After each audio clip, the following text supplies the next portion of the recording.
지금 우리는 이스라엘 민족의 12지파, 12지파의 조상이 되는 야곱의 12아들이 어떻게 태어나게 됐는지 살펴보고 있습니다. 거기에는 하나님의 섭리가 있다. 하나님의 섭리가 있다. 그저 옛날 사람들에게 있었던 일을 기록한 내용이라고 생각하고 읽기 쉬운데 우리가 그렇게만 읽으시면 안 되고요. 하나님의 섭리를 이 말씀 속에서 계속해서 발견할 수 있어야 하겠습니다. 복습 질문 한 번 더 하겠습니다. 이제는 대답을 하실 수 있을 것 같긴 한데, 하나님의 섭리에 대하여 생각할 때 우리가 늘 적용해야 할 핵심적인 원리가 있습니다. 우리 개혁주의 신학의 핵심 원리라고 소개해 드리기도 했습니다. 하나님의 주권, 이제 나오죠. 하나님의 주권. 어떤 상황이든 우리에게 어떤 일이 일어나든 그것은 하나님의 주권적인 역사와 개입, 그것과 무관한 일들은 없다. 이것이 하나님의 주권 세상입니다. 그게 무슨 하나님과 관계 있어. 그건 그냥 우연히 일어난 일이지. 우리가 이렇게 흔히 생각하는 일까지도 하나님과 관련이 없는 것은 없다. 한 주간 동안 우리에게는 어떤 일들이 일어났습니까? 좋은 일들 있으셨습니까? 아니면 안 좋은 일들이 있으셨습니까? 그 모든 일들이 하나님의 주권적인 섭리 가운데 일어난 일들이다. 우리는 이것을 믿습니다. 오늘도 계속해서 하나님의 주권적인 섭리에 대하여 생각해 보려고 합니다. 지난번에 우리가 잘하는 착각 하나를 생각했었죠. 어떤 착각을 한다고 그랬죠? 우리 스스로를 아주 그럴듯한 존재로 생각합니다. 우리는 자연스럽게 내가 그래도 좀 괜찮지 않나? 이런 생각을 합니다. 상대적으로 생각을 할 수 있어요. 내가 그래도 저 사람보다는 좀 낫지 않나? 이렇게. 그게 완전히 틀린 생각이다 라고 할 수는 없지만 제가 말씀드리는 것은 절대적인 기준입니다. 절대적인 기준. 절대자이신 하나님 앞에서 내가 어떤 존재인가? 하나님 앞에서 우리는 아무것도 내세울 것이 없는 그런 존재입니다. 우리는 이것을 인정할 수밖에 없습니다. 예수님을 내가 믿습니다 라고 하면서 이런 생각이 어색하면은 뭔가 믿음이 잘못된 거예요. 믿음의 기초가 잘못된 거예요. 나는 아무 가치 없는 존재입니다. 하나님 앞에서. 부모님을 따라 어릴 때부터 신앙생활을 해 왔으면 이것이 어색할 수 있어요.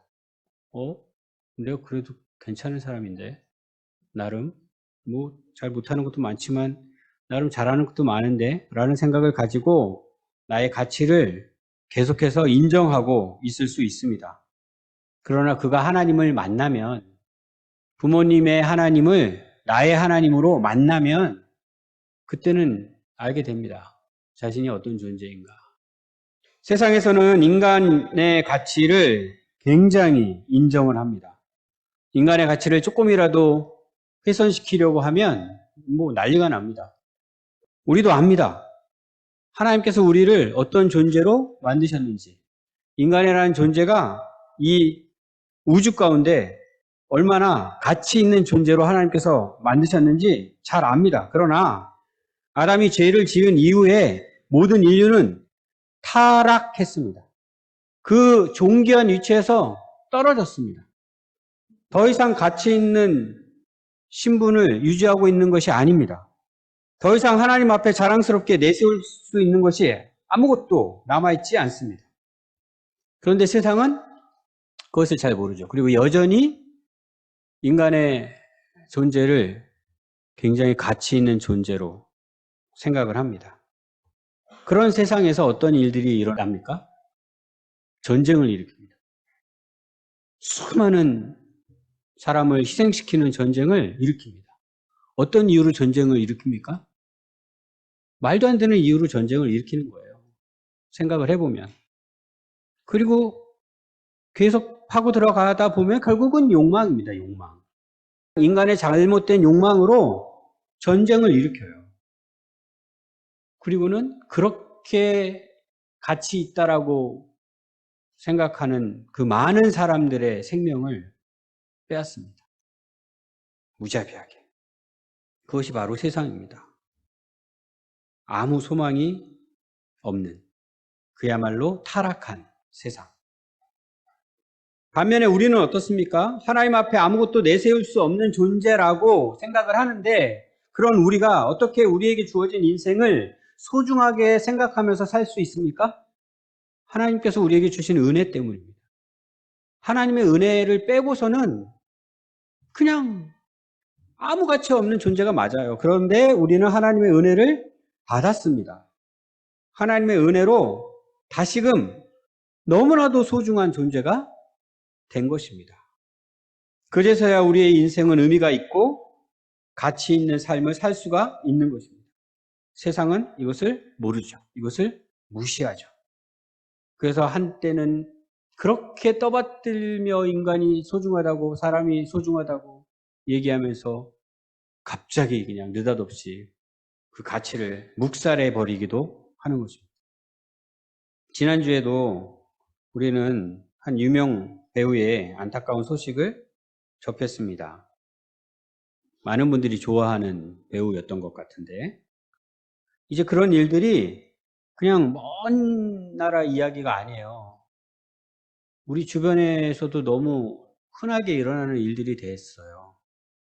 그래서 다시 말씀을 드려야 될 것 같아요. 우리 인생 가운데 도무지 감당하지 못할 그런 일들이 생깁니다. 나에게 일어날 수 있고 우리 가정에서도 일어날 수 있습니다. 그럴 때 우리는 어떻게 해야 합니까? 하나님께서 말씀을 통하여 우리에게 가르쳐 주시는 것을 기억해야 합니다.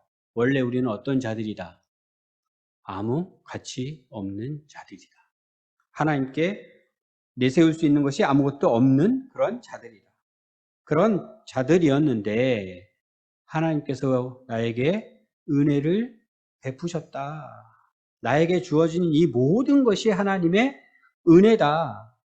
이것을 우리가 분명히 알아야 합니다. 너무나도 고통스러워서 도저히 견딜 수 없는 그런 일을 만난다 할지라도 이것이 하나님께서 허락하신 일이라는 사실을 인정해야 합니다. 하나님이 도무지 모르고 계시는 것 같은 그 상황에서도 하나님께서는 그 모든 것을 다 알고 계시다는 것을 우리는 기억해야 합니다. 우리는 이것을 믿는 자들인데 그것을 믿는다면 어떻게 해야 합니까? 우리가 할 수 있는 게 뭡니까? 그저 하나님 앞에 매달리는 겁니다. 다른 길이 없어요. 다른 방법이 없어요. 그냥 하나님 앞에 가서 하나님께 매달리는 겁니다. 하나님 어떻게 합니까? 하나님 어떻게 합니까? 심지어 그 어려운 일이 나 때문에 생긴 일이라 할지라도 내 잘못으로 인하여 그 어려운 일을 내가 지금 겪게 된 것이라 할지라도 체면 때문에 하나님 앞에 가지를 못합니까? 또 사람들에게도 부끄럽겠죠? 사람들 앞에서도 견딜 수 없게끔 수치감이 들 것입니다. 그때 다시 생각해야 합니다. 나는 원래 어떤 자였는가? 나는 원래 어떤 자였는가? 원래 나는 그런 자였습니다. 원래 나는 그런 자였어요. 내가 원래 굉장히 근사한 사람이었던 것이 아니라 나는 원래 아무 가치가 없는 사람이었는데 그나마 하나님의 은혜로 지금 여기까지 와 있는 거예요. 이 고백을 거침없이 하실 수 있으십니까? 저는 원래 아무 쓸모없는 죄인이었습니다. 저는 아무 쓸모없는 죄인이었습니다. 우리는 오직 하나님의 은혜로 지금 의미 있는 인생을 살고 있는 것입니다. 그럼에도 불구하고 여전히 언제든지 우리는 그것을 망가뜨릴 수 있습니다.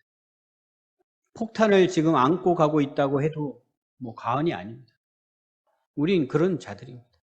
하나님의 은혜로 여기까지 왔지만 언제든지 폭파될 수 있는 그런 폭탄을 안고 가는 자들이에요. 위태로운. 그 폭탄이 안 터지면 하나님의 은혜입니다. 하나님께서 은혜로 우리를 인도하고 계시는 거고요. 또 우리가 또 잘못해서 그 폭탄을 터뜨려도 하나님께서는 거기서 우리를 또 건져주시는 분이십니다. 우리가 믿는 하나님은 그런 분이십니다. 어떤 상황에서도 염려할 것이 아무것도 없습니다. 천부여 의지 없어서 손 들고 옵니다. 주 나를 외면하시면 나 어디 가릴까? 내 죄를 씻기 위하여 피 흘려 주시니 곧 회개하는 마음으로 주 앞에 옵니다. 하면서 하나님께 나아가기만 하면 됩니다. 오늘 본문도 이렇게 언제나 하나님께서 섭리하고 계시다는 것을 의식하면서 읽어볼 수 있었으면 좋겠습니다. 이제까지 어떤 일이 있었습니까? 야곱이 의도치 않게 두 자매와 결혼을 하게 되었다고 했습니다. 삼촌에게 속아서. 언니인 레아도 아내가 되었고 동생인 라헬도 아내가 되었습니다. 우리 성도님들 어떻게 생각하세요? 이것이 복입니까? 화입니까? 한꺼번에 아내가 2명이나 생겼습니다. 분명히 화입니다. 화. 네, 분명히 화입니다. 하나님 앞에서 죄입니다. 죄. 우리는 이런 과정을 통하여 야곱에게 12 아들을 하나님께서 허락하시는 것을 알고 있지만 그것을 긍정적으로 생각해서는 절대로 안 됩니다. 이것은 죄입니다. 죄는 자체가 화입니다. 사람들은 죄를 짓고도 뭔가 결과가 나에게 좋은 일이 일어났어. 그러면 그게 복이라고 착각을 하면서 생각을 하면서 사는데 그냥 죄를 짓는 순간 그것이 화입니다. 그 일로 인하여 어떤 일이 일어나든 그것이 화라는 것을 우리는 분명히 인식할 수 있어야 합니다. 곧바로 어떤 일이 일어났다고 했어요? 야곱이 언니인 레아를 사랑하지 않습니다. 라헬만 사랑했던 거죠. 이게 또 뭐예요? 또 죄입니다. 죄가 죄를 계속해서 낳고 있는 그런 상황입니다. 우리에게도 아주 자주 일어나는 일이죠. 학교에서 지도하고 있는 아이들에게도 굉장히 자주 일어나는 일입니다.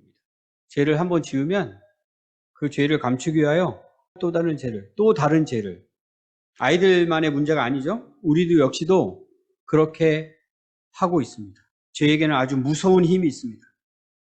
그것을 보시고 계시던 하나님께서 어떻게 섭리하셨다고 했죠? 언니인 레아가 아들을 낳을 수 있도록 하셨다고 했습니다. 그래서 4명의 아들을 낳았습니다. 그렇게 하나님께서 레아를 위로하셨습니다. 여기까지가 지난번 말씀이었는데요. 오늘 말씀에서는 이제 동생 라헬이 무엇을 하고 있어요? 언니 레아를 시기합니다. 그리고 그 화풀이를 남편인 야곱에게 하고 있습니다. 뭐라고 하면서 지금 화를 내고 있어요? 내게 자식을 낳게 하라. 그렇지 않으면 내가 죽어버리겠다. 굉장히 짧게 소개된 내용이지만 이 표현 때문에 우리는 그 상황이 얼마나 심각한 상황인지 상상해 볼 수 있습니다. 지금 악에 받쳐 있는 거죠. 사람이 이렇게 막 진짜 감정이 끝까지 가면 이런 마음이 들죠. 나 그냥 확 죽어버릴 거야. 이 상황, 이게 복이라고요? 이게 복이 될 수 있어요? 영락 없는 화입니다. 야곱이 왜 이런 일을 겪고 있습니까? 이 모든 것이 하나님의 섭리라는 것을 우리가 지금 생각하고 있는데 기본적으로는 야곱이 잘못한 것으로 인하여 이런 일을 겪게 되고 있다고 생각할 수 있습니다. 아버지를 속여서 형이 받을 복을 빼앗은 야곱. 그 일로 인하여 형이 자기를 죽일까 봐 무서워서 도망가 있는 지금 야곱. 그 야곱이 겪고 있는 일이니까 얼마든지 야곱이 과거에 지은 죄로 인하여 이런 지금 벌을 받고 있구나라고 생각할 수 있습니다. 그리고 우리 역시도 좋지 않은 일을 겪게 될 때 이렇게 생각하게 됩니다. 필요합니다. 특히 자기 자신을 돌아보는 기회로 삼는 것은 우리에게 필요합니다. 하나님께서 그렇게 우리를 깨우치려고 하실 수 있습니다. 그리고 또 성령 하나님께서 실제로 우리가 무엇을 잘못했는지 깨닫게 해 주시기도 합니다. 그럼 어떻게 해야 돼요? 당장 돌이켜야죠. 그러나 모든 상황에서 우리의 잘못이 무엇인지 발견하게 되고 거기서 돌이킬 수 있는 것은 아닙니다. 때로는 도대체 왜 나에게 이런 일이 일어났는지 이해가 안 될 수 있어요. 우리가 욥기서를 읽었지만 욥 같은 경우도 그랬던 것이죠. 그래서 더 괴로웠던 것이죠. 그런데 특히 다른 사람에게 일어난 일에 관하여는 절대로 그렇게 생각해서는 안 됩니다. 절대로. 저것은 너무나도 확실해 라고 판단하기가 쉬운데 그런 생각도 하지 마십시오. 그런 상황이라 할지라도 우리가 해야 할 일이 아닙니다. 다시 말씀드립니다. 우리에게 일어난 일들로 인하여 하나님께서 무슨 죄 때문에 저 벌을 주신 것이다 라고 생각하는 것, 함부로 할 수 있는 생각은 아닙니다. 다른 지체들에게 일어난 일에 관하여 우리는 또 습관적으로 그런 생각을 하게 되는데 절대로 하지 마십시오. 명심하십시오. 반면에 이런 상황에서 우리가 반드시 생각해야 할 것이 있습니다. 하나님께서 우리를 외면하고 계시지 않는다는 거죠. 하나님께서 이 상황을 다 알고 계시다는 거죠. 하나님께서는 늘 우리와 함께 하고 계신다는 거죠. 우리를 지키고 계신다는 거죠. 우리를 인도하고 계신다는 거죠. 때로는 피할 길을 내주신다는 거죠. 그런 일들을 통하여 때로는 우리를 더 하나님께 가까이 나아갈 수 있도록 하십니다. 우리를 더 온전하게 만드십니다. 그래서 당장은 너무나도 견디기 어려운 그런 상황이라 할지라도 우리는 하나님께 감사할 수 있습니다. 그 상황에서도 기뻐할 수 있습니다. 그 상황에서도 하나님을 찬송할 수 있습니다. 이번에는 라헬이 시기하는 이유에 대하여 한번 생각을 해보겠습니다. 라헬이 왜 지금 시기하고 있습니까? 직접적인 이유는 언니는 아들을 4씩이나 지금 얻었는데 자기는 자식을 낳지 못하고 있으니까 시기하고 있습니다. 그런데 이건 역시 하나님의 섭리를 먼저 우리가 생각한다면 라헬은 하나님의 섭리를 전혀 생각하지 않는 자였습니다. 그 상황 가운데도 하나님은 살아계시고 우리 가운데 계시고 지금도 섭리하고 계시고 개입하고 계시다는 것을 생각했다면 이것은 시기할 문제가 아니거든요. 우리가 하나님의 섭리를 생각할 때 또 기억해야 할 것이 바로 이것입니다. 하나님의 섭리를 우리가 생각하지 않으면 죄에 빠지게 됩니다. 죄를 경계할 수 있는 방법, 하나님의 섭리를 늘 의식하는 거예요. 지금도 하나님이 우리 가운데 계시고 우리를 위하여 지금도 일하고 계신다. 라헬에게는 기회가 있었습니다. 레아가 아들을 낳을 때마다 이것은 하나님이 하신 일이야, 이것은 하나님이 하신 일이야 계속해서 지금 고백하고 있습니다. 특히 넷째 아들의 이름은 유다. 유다의 의미가 뭐라고 했죠? 하나님을 찬송한다. 우리는 뭐 낯설지만 당시 유다 그러면 그 사람들에게는 하나님을 찬송한다예요. 이름을 부를 때마다 하나님을 찬송한다, 하나님을 찬송한다. 그럼에도 불구하고 라헬은 하나님의 섭리를 무시하면서 지금 그 언니를 시기하고 있는 거예요. 하나님께서 하신 일에 관하여 시기를 하고 있는 거예요. 물론 인간적으로 그 사람의 입장을 우리가 생각하면 그가 처한 그 비참함 이해할 수 있습니다. 그의 마음이 어땠을까? 남편의 사랑을 받는 것은 너무너무 좋았지만 라헬이 원했던 건 아들이거든요. 자기가 원하는 것을 얻지 못했을 때 반면에 비교되게 언니에게는, 그것도 야곱이 사랑하지도 않는 언니에게는 아들이 4씩이나 생기는 것을 보면서 얼마나 힘들어 했을까 이해할 수 있습니다.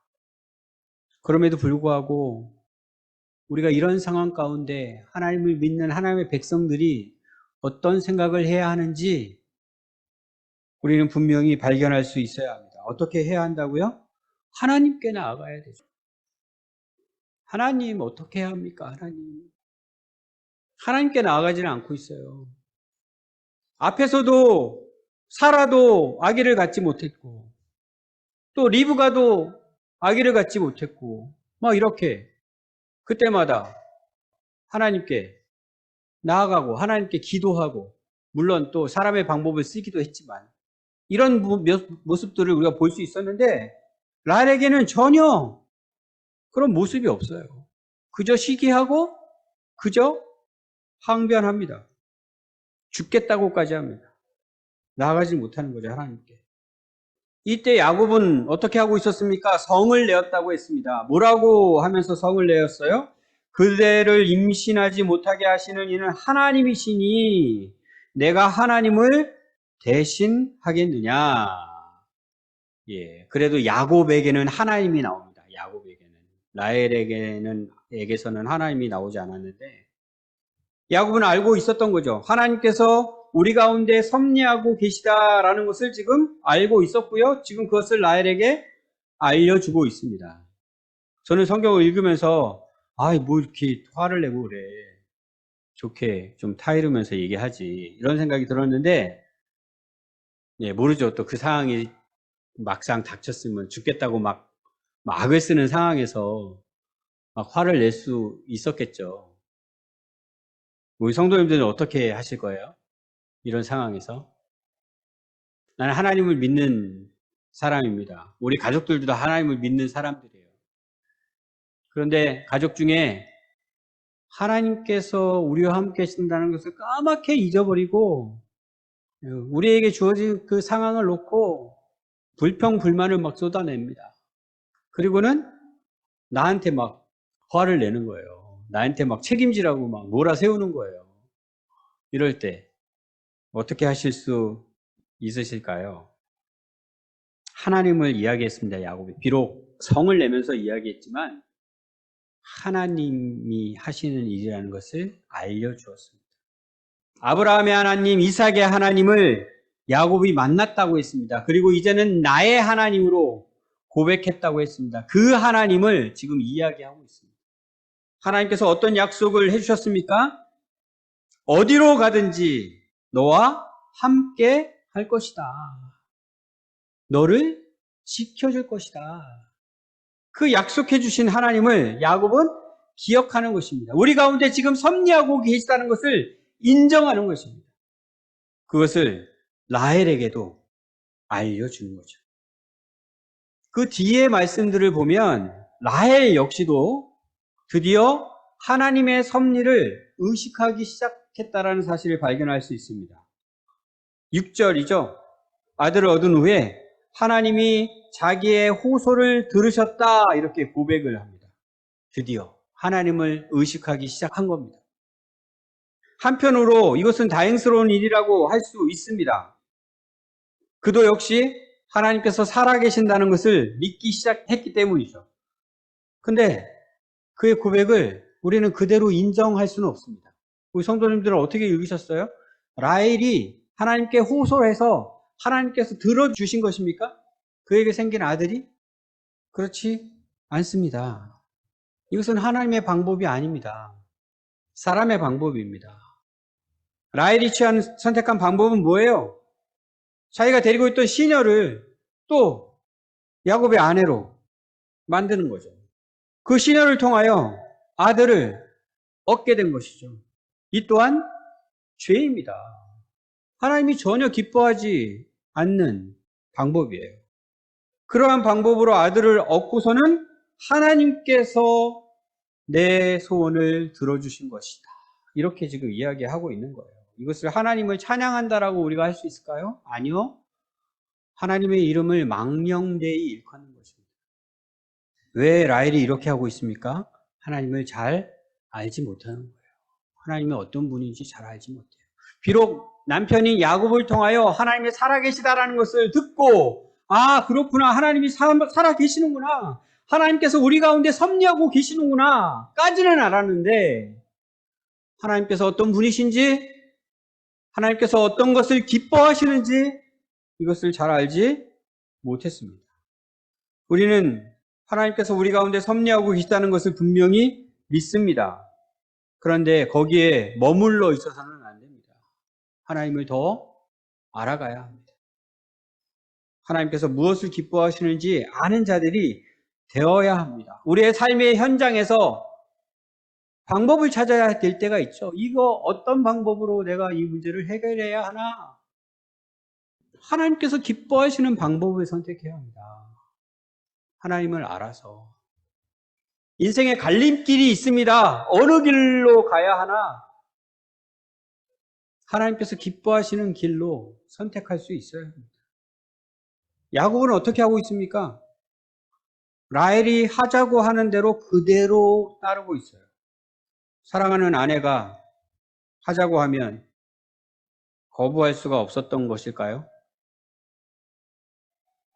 예, 우리 사랑하는 아내분들, 남편에게 원하는 것을 이야기할 때 과연 하나님께서 기뻐하시는 것인지, 하나님께서 기뻐하시는 것과는 전혀 상관없는 것인지 생각을 해 보셔야 하고요. 때로는 남편이 이것은 하나님이 기뻐하시지 않는 거야, 기뻐하시는 것을 선택해 라고 이야기를 했을 때 그것을 들을 준비가 되어 있으셔야 합니다. 그런데 막무가내로 하나님의 뜻과는 상관없는 것들을 조르기 시작하면 우리 남편분들은 아내를 사랑하기 때문에 어떻게 해요? 다 들어줘요. 그죠? 그러면 누구처럼 되는 거예요? 야곱처럼 되는 거예요. 우리에게 믿음의 가정을 허락해 주셨습니다. 하나님의 뜻을 그 가정 가운데 늘 찾을 수 있어야 돼요. 물론 우리 교회 공동체 가운데 하나님의 뜻을 함께 발견해 갈 수 있어야 합니다. 그래서 무엇을 선택해야 하는 상황 가운데 어느 것이 하나님의 인도하시는 길인지 모를 때 교회 가운데 같이 공유하고 같이 기도하고 함께 인도함을 받고 이것이 필요합니다. 그런데 교회보다는 가정 가운데 훨씬 많이 공유가 될 거예요, 실제로. 그렇죠? 목사가 우리 성도님들의 상황을 쏙쏙들이 제가 알 수가 없잖아요. 알면 좋긴 좋을 것 같은데 가정 가운데는 가족들 다 어떤 상황인지, 어떤 일들이 진행되고 있는지, 어떤 선택을 해야 하는 상황인지 다 공유하고 계시잖아요. 이것도 안 하고 있으면 좀 더 심각한 거지만 그때 하나님의 인도하심을 함께 구할 수 있는 그런 가정이 되어야 합니다. 가정 예배 시간이 다른 시간이 아니에요. 우리 선입견을 가지고 계신 분들이 아직도 많이 있는 것 같아요. 가정 예배. 그러면 주보에 있는 순서 같이 순서를 정해가지고 순서대로 예식을 진행해야 되는 것으로 생각하시는 분들이 아직도 계신 것 같아요. 그렇게 하실 필요 없습니다. 가정 예배는. 늘 가족들이 모여서 하나님을 인정하는 겁니다. 인정하는 마음으로 모이기만 해도 됩니다. 일어나는 일들 이야기하면 됩니다. 내가 지금 고민하고 있는 것들 이야기하면 됩니다. 예수님을 중심에 딱 모셔두고 이야기하는 겁니다. 잘 모르겠어요? 기도하는 겁니다. 같이 기도하며 하나님의 인도를 구하는 그런 가정이 되면 그것이 바로 가정 예배입니다. 우리 언약나무교회에 속한 모든 가정들의 가정 예배는 그런 예배가 되어야 돼요. 하나님 모시고 하나님의 인도하심을 구하는, 당장 하나님의 뜻을 제깍제깍 알아차릴 수 있는 건 아닙니다. 그런 일이 막 일어나는 것은 아니에요. 좀 답답할 수도 있고 도대체 답을 안 주시는 것 같은 그런 상황이 있을 수 있어요. 그러나 그럼에도 불구하고 언제나 하나님을 우리는 바라봐야 합니다. 하나님께 구하면서 기다릴 수 있어야 합니다. 제출해 주신 새 기도 제목을 제가 쭉 살펴보았습니다. 너무나 감사했습니다. 거의 모든 성도님들이 이 소원을 가지고 있어요. 말씀을 가까이 했으면 좋겠습니다. 하나님과 더 교제할 수 있었으면 좋겠습니다. 하나님을 더 알아갈 수 있었으면 좋겠습니다. 이런 소원이 있어요. 얼마나 감사한지 몰라요. 온 공동체가 함께 같은 마음을 가지고 같은 소원을 가지고 우리가 이제 기도하게 된 거예요. 기대가 됩니다. 이제 내일이면 2024년이 되는데 새해가 정말 기대가 됩니다.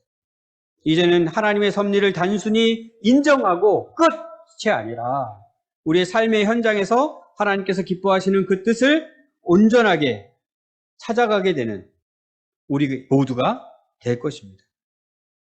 그러나 여전히 우리에게는 연약함이 있습니다. 여전히 부족함이 있습니다. 그것은 문제가 되지 않습니다. 하나님의 인도하심 가운데, 그 과정 가운데 우리가 있기 때문입니다.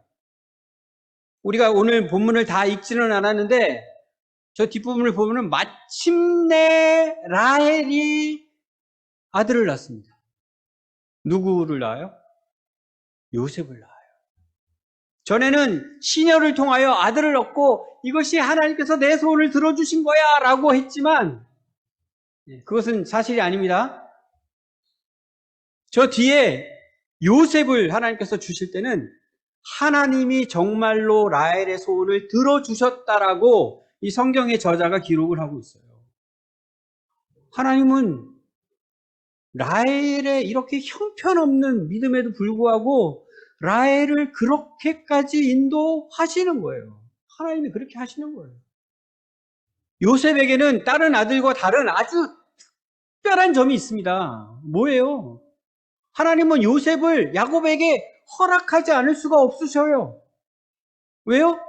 요셉을 통하여 그 가족을 구원하실 계획을 세워두고 계셨기 때문에. 형편없는 믿음을 가진 라헬에게도 하나님께서는 요셉을 허락하십니다. 그리고 그 요셉을 사용하셔서 그 가정을 구원하십니다. 그 이스라엘 민족의 역사 가운데 그 요셉의 역할이 얼마나 중요한지 우리는 이미 알고 있잖아요. 그것이 하나님의 인도하심이에요. 그것이 하나님의 섭리하심이에요. 그것을 우리는 믿는 자들이고요. 우리가 분명히 해야 하는 것은 이것입니다. 하나님께서 우리와 함께 하신다는 것을 믿는 것입니다. 우리 가운데 섭리하고 계신다는 것을 믿는 것입니다. 사람의 방법을 자꾸 찾지 마십시오. 사람의 방법을 계속 사용하고 있어요.